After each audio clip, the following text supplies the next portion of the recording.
अध्यक्ष महोदय, मान्यवर शिक्षक वृंद आणि माझ्या प्रिय मित्र मैत्रिणींनो, आज मी आपल्या समोर भारतातील पहिली महिला शिक्षिका, समाजसेविका आणि स्त्री शिक्षणाच्या जनक्रांती ज्योती सावित्रीबाई फुले यांच्याविषयी थोडेसे मनोगत व्यक्त करणार आहे.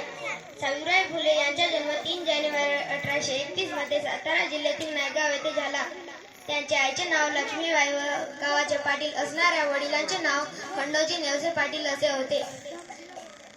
त्या काळात स्त्रियांचे शिक्षण म्हणजे नकोसे होते, परंतु महात्मा ज्योतिराव फुले यांनी प्रेरणेत सावित्रीबाई फुले यांनी शिक्षण घेऊन समाजात शिक्षणाचा दिवा पेटवला.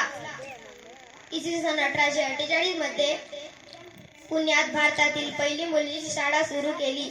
शाळेत जाताना त्यांच्यावर दगडफेक, शिडीगाळ केले जात असे, तरीही त्या न डगमगता दररोज शिक्षण देत राहिले आणि स्त्री, विधवा, पूर्णविवाह, बालविवाह, बंदी आणि जातीभेद निर्मूलनासाठी आयुष्यभर जीवन जगत असे.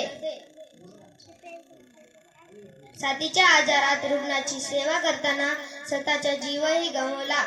त्याचे जीवन म्हणजे त्याग, धैर्य आणि समाजासाठी समर्पणाचे प्रतीक आहे.